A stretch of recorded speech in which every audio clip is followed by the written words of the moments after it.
وَلَقَدْ يَسَّرْنَا الْقُرْآنَ لِلذِّكْرِ فَهَلْ مِن مُّدَّكِرٍ۔ قرآن پاک میں سورہ الواقعہ میں آتا ہے فَلْ یَأْتُوا بِحَدِیثٍ مِثْلِهِ کہ تم اس جیسی کوئی بات لے آؤ یا ایسا کلام بنا لاؤ اگر تم بھی ہو۔ فَبِأَيِّ حَدِیثٍ بَعْدَهُ، اس حدیث کے بعد کون سی حدیث ہے، کون سی بات ہے اس قرآن کے بعد؟ قرآن کو بھی حدیث کہا گیا ہے جس پر تم ایمان لاؤ گے۔ اسی طرح آتا ہے سورہ جاثیہ کی آیت لے لیتے ہیں، فَبِأَيِّ حَدِیثٍ بَعْدَ اللَّهِ وَآیَاتِهِ یُؤْمِنُونَ، اور یہ اللہ کی ان باتوں اور ان آیتوں کے علاوہ کون سی باتوں پر ایمان لائیں گے؟ ہاں، اللہ اکبر۔ اللہ کی بات کو بھی حدیث کہا گیا ہے۔ قرآن میں سورہ نساء کی آیت نمبر 87 میں آتا ہے، وَمَنْ أَصْدَقُ مِنَ اللَّهِ حَدِیثًا، اور اللہ سے زیادہ بات میں سچا اور کون ہو سکتا ہے؟ اللہ اکبر۔ اور نبی صلی اللہ علیہ وسلم کی تمام باتیں جو آپ نے بتائی اپنی امت کو سب حدیث کہلاتی ہیں۔ اِن یکن فی ہذہ الامۃ محدث، کہ اگر میری امت میں کوئی محدث ہوتا، اللہ اکبر، تو وہ عمر رضی اللہ عنہ ہے۔ اگر کوئی محدث ہے تو وہ عمر رضی اللہ عنہ ہے۔ بڑی زبردست پرسنالٹی ہے، اللہ اکبر۔ کروڑوں رحمتیں، کروڑوں برکتیں نبی صلی اللہ علیہ وسلم کی ذات پر، آپ کی آل پر، آپ کے آل پر، اللہ اکبر، آپ کے اہل بیت پر اور صحابہ اکرام پر، اللہ اکبر۔ محدث سے مراد وہ شخص ہوتا ہے جس کے دل میں اللہ بات ڈال دیتے ہیں، اور بہت ساری جگہ پہ قرآن میں ہم انشاءاللہ تعالیٰ جیسے جیسے گزریں گے تو ہمیں پتہ چلے گا تو کیسے اللہ عمر فاروق رضی اللہ عنہ کے دل میں بات ڈال دیتے تھے، اور آپ نے فرمایا کہ اگر میرے بعد کوئی نبی ہوتا تو وہ عمر ہوتا، لیکن میرے بعد کوئی نبی نہیں، آپ آخری نبی ہیں، آپ نبیوں پر مہر ہیں، آپ رسولوں پر مہر ہیں، آپ کے بعد کوئی نبی نہیں آئے گا اور قرآن کے بعد کوئی اور کلام نہیں اترے گا۔ بما فتح اللہ، فتح کا مطلب ہے کھول دینا، افتتاح کرنا۔ یہ لفظ اردو میں بولا جاتا ہے، فے تے ہے سے ہے، یہ کلمہ 36 مرتبہ آیا ہے۔ الفتح کے معنی ہے کسی چیز سے بندش اور پیچیدگی کو ختم کر دینا، زائل کر دینا۔ فتح الباب کا مطلب ہے دروازہ کھولنا۔ فتح القفل، قفل کھولنے کے لیے آتا ہے۔ سورہ یوسف میں آتا ہے ولما فتحوا متاعہم، پھر جب انہوں نے اپنا سامان کھولا تو کھولنے کے لیے آتا ہے۔ المفتاح والمفتاح، کنجی کے لیے، چابی کے لیے آتا ہے جس سے کوئی چیز کھولی جاتی ہے، جس کی جمع مفاتیح و مفاتیح ہے۔ سورہ الانعام میں اللہ سبحانہ وتعالیٰ فرما رہے ہیں وَعِندَهُ مَفَاتِحُ الْغَیْبِ، اللہ ہی کے پاس ہیں غیب کی کنجیاں۔ لِیُحَاجُّوکُمْ عِندَ رَبِّکُمْ، تاکہ وہ حجت بازی کریں تمہارے، حجت پیش کریں تمہارے رب کے ہاں۔ جیسا کہ لفظ سے معلوم ہو رہا ہے کہ حجت کے لیے آتا ہے الحجت، جو ہے ہا جیم جیم، اور یہ کلمہ قرآن پاک میں 33 مرتبہ آیا ہے۔ اردو میں بولتے ہیں کہ بہت حجتیں پیش کرے ہو، بہت دلیلیں پیش کرے ہو، تو یہ وہی ہے الحجت۔ اس کو اس دلیل کو کہتے ہیں جو صحیح مقصد کی وضاحت کے لیے بولی جائے۔ سورہ الانعام کی آیت لے لیتے ہیں، آیت نمبر 149، قُلْ فَلِلَّهِ الْحُجَّةُ الْبَالِغَةُ، کہہ دو کہ اللہ ہی کے لیے اصل حجت ہے جو غالب آنے والی ہے۔ المحاجات، اس جگہ کو کہتے ہیں جس میں ایک دوسرے کو دلیل اور مقصد کے ساتھ سے باز رکھنے کی کوشش کی جائے، یعنی بات ہی نہ مانی جائے۔ سورہ آل عمران کی آیت نمبر 66 ہے، ہا انتم ہا اولائی ہا ججتم فیما لکم بہ علم، دیکھو تم ایسی باتوں میں تو جھگڑا کر لو جس کا تمہیں کوئی علم ہے، حجت یا دلیل پیش کر لو، لیکن ایسی باتوں میں کیوں اللہ اکبر جھگڑتے ہو جس کا تمہیں علم ہی نہیں۔ اور پھر حج کا لفظ بھی اسی سے ہے، یوم الحج الاکبری، سورہ توبہ کی آیت نمبر 3 میں آتا ہے۔ جب اکبر سے مراد جو ہے یوم نحر ہے، جس دن قربانی کی جاتی ہے، اور عرفہ کے میدان میں یہ دن ہوتا ہے 9 ذی الحجہ کا، یہ وہ دن کہلاتا ہے العمرۃ الحج الاصغر، جو عمرہ جو ہے اس کو ہم کہتے ہیں نا، حج الاکبر تو ہر حج ہے، ہم کہتے ہیں شاید جمعے کا حج ہے کیونکہ یہ بھی مغالطہ ہے، غلط فہمی ہے، ہر حج حج اکبر ہے، اور عمرہ جو ہے وہ حج اصغر ہے۔ عند ربکم، عند کا لفظ جو ہے، عند کا لفظ بھی اردو میں بولا جاتا ہے، معنی قریب، نزدیک اور پاس کے لیے آتے ہیں۔ عین 39 کا مادہ ہے اور 201 مرتبہ قرآن میں آیا ہے۔ آیت کا ترجمہ کر لیتے ہیں، وَإِذَا لَقُوا الَّذِينَ آمَنُوا قَالُوا آمَنَّا وَإِذَا خَلَا بَعْضُهُمْ إِلَىٰ بَعْضٍ قَالُوا أَتُحَدِّثُونَهُمْ وَإِذَا لَقُوا الَّذِينَ آمَنُوا، اور جب، اور اذا جب، لَقُوا الَّذِينَ وہ ملاقات کرتے ہیں لوگوں سے، آمنوا جو ایمان والے ہیں، قالوا تو کہتے ہیں، آمنا کہ ہم ایمان لائے، وَإِذَا اور جب، خلا بعضهم إِلَىٰ بَعْضٍ جب وہ خلوت میں ہوتے ہیں بعض کے ساتھ، قالوا تو آپس میں باتیں کرتے ہیں، أَتُحَدِّثُونَهُمْ کیا تم بتاتے ہو ان کو وہ باتیں، بما فتح اللہ ساتھ اس کے جو اللہ نے تمہارے پاس کھولی ہیں، یعنی تمہارے لیے اللہ نے کھولی ہیں، علیکم تم پر، لیحاجوکم تاکہ وہ حجت بازی کریں، تاکہ وہ دلیل پیش کریں تمہارے خلاف، حجت پیش کریں، دلیل پیش کریں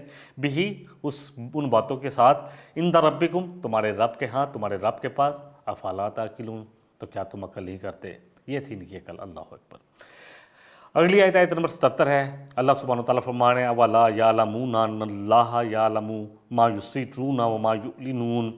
اللہ اکبر۔ اللہ فرما رہے ہیں کہ کیا یہ احمق یہ نہیں سمجھتے، اولا یعلمون، کیا یہ نہیں، ان کو نہیں معلوم، ان اللہ، کہ بے شک اللہ تعالیٰ، یعلم، وہ جانتا ہے، ما یسرون وما یعلنون، جو یہ چھپاتے ہیں اور جو یہ ظاہر کرتے ہیں۔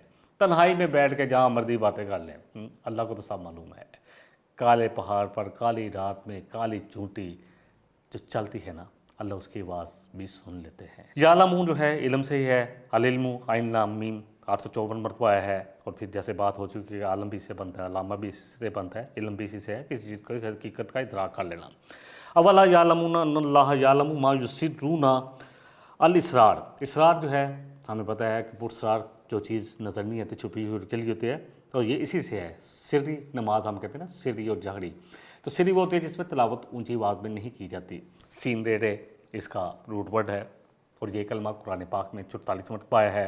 الاسرار، کسی بات کو چھپانا، اردو میں اسرار کا لفظ آتا ہے، پرسرار بھی اسی سے بنتا ہے۔ وما یعلنون، اعلانیہ، یہ بھی اردو میں بولا جاتا ہے، العلانیۃ عین لام نون، قرآن میں یہ کلمہ 16 مرتبہ آیا ہے۔ العلانیۃ ظاہر اور عام طور پر اس بات پر استعمال ہوتا ہے جو اعلان کرنے کے لیے یاد کی جاتی ہے، اعلان کا لفظ اردو میں بولا جاتا ہے۔ تو الحمدللہ یہ جیسے جیسے ہم قرآن پڑھیں گے تو ہمیں لگے گا قرآن تو ہم شاید اردو ہی پڑھ رہے ہیں۔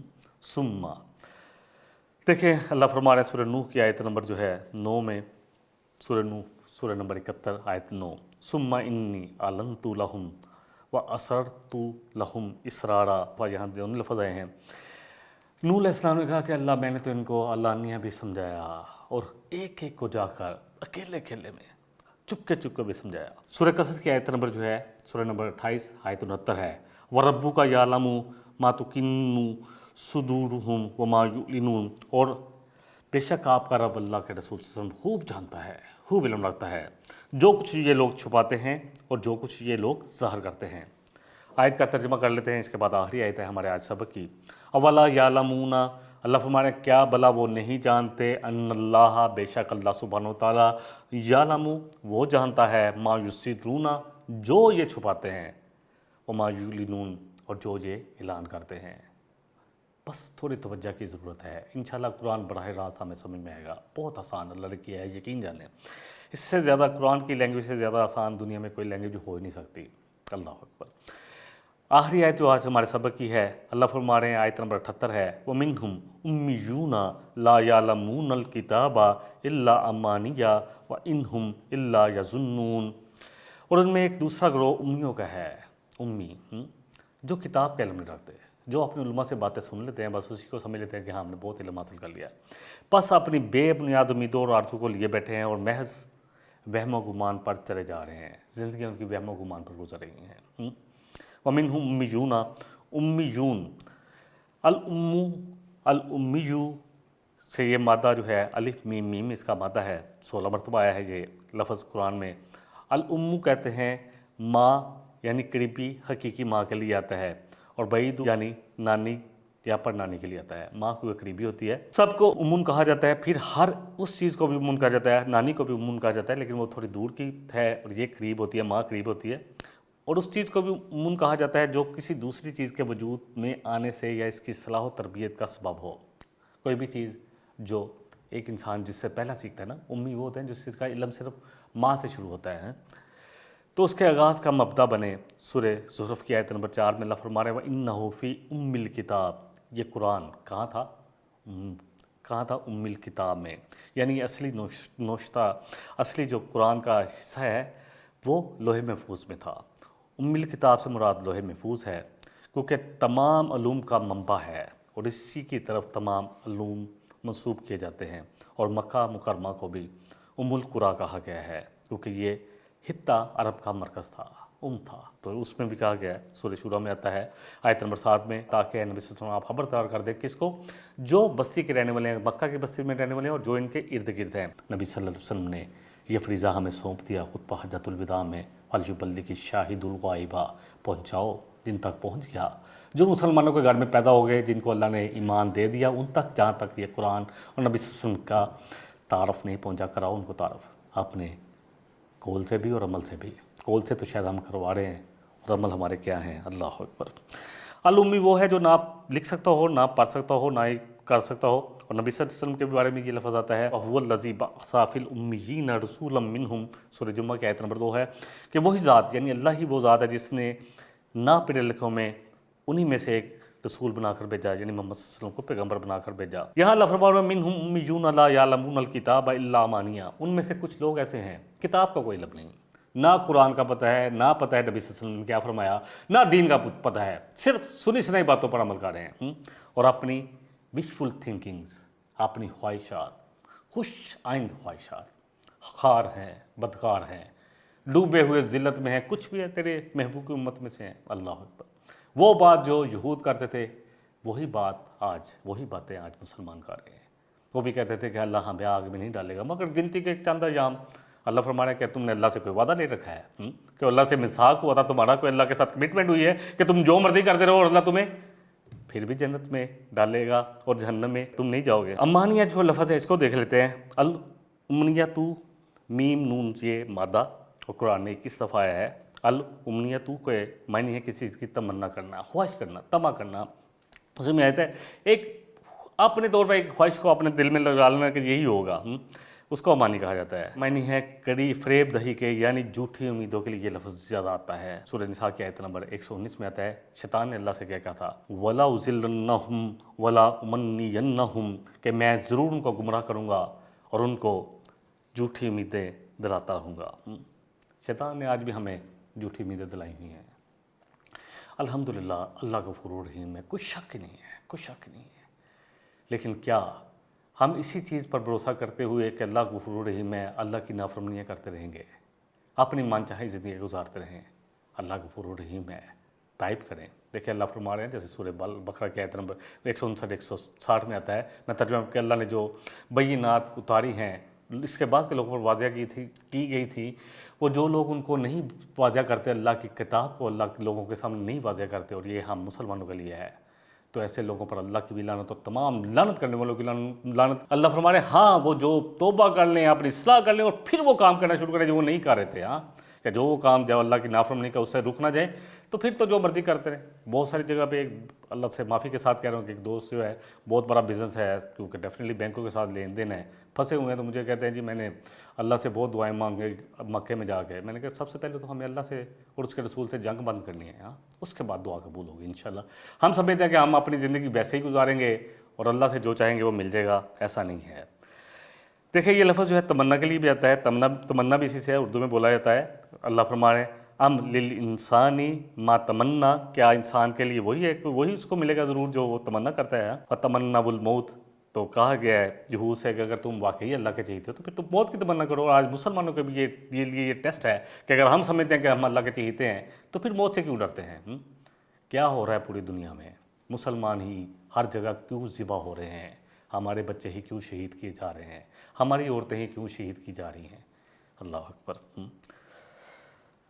اللہ فرما رہے ہیں کہ نہ کمزور پڑو، نہ ہی مایوس رہو، تم ہی غالب رہو گے اگر تم ایمان والے ہو۔ چیک کرنے پڑیں گے ہمیں اپنے ایمان، یقین جانیں۔ بس یہ الحمدللہ ثم الحمدللہ اس آیت کو ترجمہ کر لیتے ہیں۔ پھر یہ کام جو لفظ ہے یہ منی کے لیے بھی استعمال ہوتا ہے۔ لم یکن نطفۃ من منی یمنا، اللہ فرما رہے ہیں کہ کیا تم ایک پانی کی منی کا قطرہ نہیں تھے جو رحم مادر میں ڈالی گئی، وہ نہیں تھے؟ ومنہم، اور ان میں سے، ومن وا اور من سے، ہم ان میں سے، اور ان میں سے امیون، ان پڑھ ہیں کچھ لوگ، لا یعلمون الکتاب، کس کے بارے میں ان پڑھ ہیں؟ کتاب کے بارے میں، کتاب کا علم نہیں جانتے۔ الا امانیہ، مطلب صرف وشفل تھنکنگز، اپنی آرزوئیں، اپنی خود ساختہ امیدوں کے ساتھ زندگی گزار رہے ہیں۔ کیوں؟ سن لیتے ہیں کہ الحمدللہ جی چندہ ڈال دیا، مسجد بن گئی ادھر اللہ کے گھر میں، الحمدللہ۔ میں یہ چیزیں یہ نہیں کہہ رہا کہ، لیکن خدا کے واسطے دین پڑھیں، بس کر دیں۔ میں جب بھی الحمدللہ ثم الحمدللہ بڑی جو ہے معذرت کے ساتھ کہہ رہا ہوں کہ میں نے تو ایک چیز جو محسوس کی ہر جگہ، جہاں بھی میں نے دیکھا اللہ ماشاءاللہ بہت کم جگہوں پہ کہ صرف اپنے مقاصد پہ فکر کو واضح کرنے کے لیے، صحیح ثابت کرنے کے لیے دوسرے کو غلط ثابت کیا جاتا ہے۔ قرآن اور سنت کی بات کم کی جاتی ہے اور اپنے مقاصد پہ فکر کی، اپنے مسلک کی بات زیادہ کی جاتی ہے۔ اللہ تعالیٰ ہم سب کو سمجھ دے۔ میرا یہ شعبہ نہیں ہے، نہ میں اس چکر میں آتا ہوں زیادہ کہ اس پہ بحث کی جائے، لیکن کیونکہ یہ ایسا مسئلہ ہے جس کو اجاگر بھی کرنا ہے، جس کو واضح بھی کرنا ہے کہ اللہ کرے، اور مقصد صرف یہ ہے کہ میرے جیسے لوگ جتنے بھی ہیں جو عالم نہیں ہیں، اور میں تو الحمدللہ اللہ کا کروڑا شکر ادا کروں کہ 49 سال کی عمر میں قرآن اور حدیث پڑھنا شروع کیا تو پتہ چلا کہ قرآن کیا ہے اور ہم کہاں کھڑے تھے، ہماری آرزویں کیا تھی، ہم کیا سوچ رہے تھے، ہماری وشفل تھنکنگ کیا تھی کہ بس ٹھیک ہے ہم نے یہ کر دیا تو بس بہت بڑا ہو گیا۔ پتہ چلا کہ نہیں، کرنا پڑے گا، جان اور مال دونوں ہی لگانے پڑیں گے۔ وَمِنْهُمْ أُمِّيُّونَ، ان میں سے کچھ ان پڑھ ہیں، لا یعلمون الکتاب، کتاب کا علم نہیں رکھتے، الا امانیہ، مگر صرف خود ساختہ امیدوں پر زندگی گزار رہے ہیں، وَإِنْهُمْ إِلَّا يَظُنُّونَ، اور صرف ظن و گمان کے مطابق زندگی گزار رہے ہیں۔ الظن کا لفظ جو ہے وہ زائے نون نون سے ہے، اس کو بھی دیکھ لیتے ہیں کہ یہ جو ہے ظن جو ہے، اپنے ظن و گمان ہم پڑھتے ہیں اردو میں بھی کہ وہ غلط ظن کر رہا ہے، تو یہ بھی ہمارا بھی غلط ظن نہیں ہے کہ ہم انہی پر زندگی گزار رہے ہیں، اسے ظنون کہتے ہیں۔ جب یہ علامت کبھی ہو تو ان سے علم کا درجہ حاصل ہوتا ہے، مگر جب بہت کمزور ہو، یعنی ظن جو ہے انسان اگر کسی علم کے لیے کوشش کرتا ہے تو وہ ہے، تو یہ وہم سے زیادہ تجاوز نہیں کرتی، یعنی انسان کے وہم ہیں، ہمارے وہم ہی ہیں۔ وَمِنْهُمْ أُمِّيُّونَ لَا يَعْلَمُونَ الْكِتَابَ إِلَّا أَمَانِيَّ وَإِنْهُمْ إِلَّا يَظُنُّونَ، مگر وہ صرف اللہ فرمانے نہیں ہیں، مگر وہ صرف اپنی وشفل تھنکنگ اور اپنے ظن و گمان میں پڑے ہوئے ہیں۔ اَفَتَطْمَعُونَ أَن يُؤْمِنُوا لَكُمْ وَقَدْ كَانَ فَرِيقٌ مِّنْهُمْ يَسْمَعُونَ كَلَامَ اللَّهِ، اے مومنو کیا تم سمجھتے ہو کہ یہ تمہاری باتوں پر ایمان لیں گے جبکہ ان میں سے ایک گروہ اللہ کا کلام سنتا ہے، ثم يحرفونه، پھر وہ تحریف کر دیتے ہیں، بدلتے ہیں، من بعد ما عقلوه وهم يعلمون، عقل کے بعد اور سمجھنے سوچنے کے بعد، ہر چیز سمجھنے کے بعد اور علم کے بعد بدل دیتے ہیں۔ وَإِذَا لَقُوا الَّذِينَ آمَنُوا قَالُوا آمَنَّا، جب ایمان والوں سے ملتے ہیں تو کہتے ہیں ہم ایمان لائے۔ وَإِذَا خَلَا بَعْضُهُمْ إِلَىٰ بَعْضٍ، اور جب بعض کے ساتھ خلوت میں ہوتے ہیں، قَالُوا أَتُحَدِّثُونَهُم بِمَا فَتَحَ اللَّهُ عَلَيْكُمْ، تو کہتے ہیں ایک دوسرے سے کہ کیا تم ان کے سامنے وہ باتیں کھولتے ہو جو اللہ نے تمہارے سامنے کھولی ہیں، لِيُحَاجُّوكُم بِهِ عِندَ رَبِّكُمْ، تاکہ وہ باتوں کے ذریعے تمہارے خلاف حجت پیش کریں۔ افلا تعقلون، تو کیا تم عقل سے کام نہیں لیتے؟ اولا یعلمون ان اللہ یعلم ما یسرون وما یعلنون، کیا ان کو نہیں پتا کہ جو چھپا رہے ہیں، جو اعلان کر رہے ہیں، اللہ ہر بات کو جاننے والا ہے۔ ومنہم امیون لا یعلمون الکتاب، اور ان میں امی ہیں، کتاب کا علم نہیں رکھتے، الا امانیہ، مگر کچھ وشفل تھنکنگ، کچھ آرزویں، کچھ خواہشات، کچھ خود ساختہ عقیدے، وَإِنْهُمْ إِلَّا يَظُنُّونَ، اور وہ ظن و گمان میں پڑے ہوئے ہیں۔ دیکھیں ایک بات کلیئر ہے، بہت سارے لوگ، میں بڑی معذرت کے ساتھ کہتا ہوں، میں نے بڑے بڑے لوگوں کو دیکھا ہے جن کو قرآن کا کچھ بھی علم نہیں ہے، دنیا کا علم، پی ایچ ڈیاں کر لی، بڑی بڑی وکالت کی ڈگریاں پاس کر لی، بڑی بڑی ڈاکٹریٹ کی ڈگریاں پاس کر لی، لیکن قرآن کے بارے میں بالکل زیرو، بالکل زیرو، اور سمجھتے ہیں کہ یہ دنیا کا علم ہی ہمیں سب کچھ دے دے گا۔ اللہ اکبر! یہ کتاب جس کو قائم کرنے کے لیے آئی تھی، یہ کتاب جو انسان کی زندگی بدلتی ہے، نبی رحمت صلی اللہ علیہ وسلم کا فرمان عظیم ہے کہ اس کتاب کے ذریعے اللہ کامیاب کرے گا بہت سارے لوگوں کو اور قوموں کو، اور اس کو چھوڑنے کی وجہ سے ذلیل و خوار ہوں گے۔ آج سب سے بڑا مسئلہ یہ ہے کہ ہم قرآن سے نابلد ہیں، دنیا کا تعلیم پر ہمارا اتنا زور ہے کیونکہ ہمیں لگتا ہے کہ یہ دنیا کی تعلیم ہی ہمیں عزت دے گی، اسی سے ہم پیسہ کمائیں گے، بڑی جاب، بڑی زیادہ عزت، سب کچھ اسی میں ہے، اور قرآن کو ہم نے پس سے پش ڈالا ہوا ہے۔ اقبال نے یہ بات بہت پہلے محسوس کی تھی۔ اللہ اکبر! بڑے خوبصورت شعر ہیں، اسی کے ساتھ بات ختم کرتا ہوں۔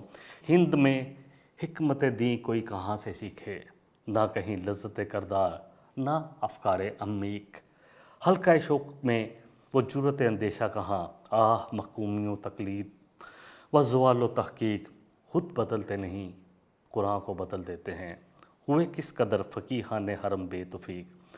ان غلاموں کا یہ مسلک ہے کہ ناقص ہے کتاب، کہ سکھاتے نہیں مومن کو غلامی کے طریق۔ اللہ اکبر!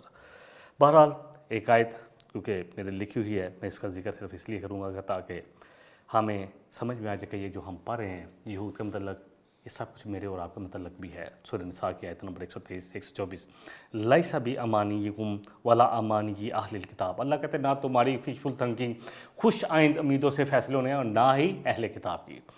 من یعمل سوءا یجزا بہ، اور جو بھی برے عمل کرے گا اس کا جزا پا کر رہے گا، ولا یجد لہ من دون اللہ ولیا ولا نصیرا، اور اللہ کے سوا کوئی اور کوئی اور مددگار اور دوست نہ پائے گا۔ پھر اللہ فرما رہے ہیں میں یعمل من الصالحات من ذکر او انثی، اور یاد رکھو کیونکہ آپ صرف اللہ کے نبی صلی اللہ علیہ وسلم کو ماننے کے بعد ہی یہودوں یا نصاروں انہوں نے پہچان تو لیا ہے، تب ہی ان کا ایمان حقیقی ہوگا۔ اور جو بھی عمل کرے گا صالح من ذکر او انثی، چاہے وہ کوئی مرد ہو یا عورت ہو، وہو مومن، گارنٹی آ گئی۔ بہت سارے لوگ پوچھتے ہیں جی فلاں نے بہت اچھے کام کیے ہیں۔ ایمان ضروری ہے، ایمان اللہ پر ایمان، اللہ کے تمام رسولوں پر ایمان۔ وَهُوَ مُؤْمِنٌ فَأُولَٰئِكَ يَدْخُلُونَ الْجَنَّةَ، تو وہ ضرور جنت میں جائیں گے۔ وَلَا يُظْلَمُونَ نَقِيرًا، اور کھجور کی گٹھلی میں کوئی چھوٹا سا شگاف ہوتا ہے، اس کے برابر بھی ان سے ناانصافی نہیں کی جائے گی، ظلم نہیں کیا جائے گا۔ وَآخِرُ دَعْوَانَا ان الحمد للہ رب العالمین۔ سبحانک اللہم وبحمدک، اشہد ان لا الہ الا انت، استغفرک واتوب الیک۔ والسلام علیکم ورحمۃ اللہ وبرکاتہ۔ إن هذا القرآن يهدي للتي هي أقوم ويبشر المؤمنين الذين يعملون الصالحات أن لهم أجرا كبيرا۔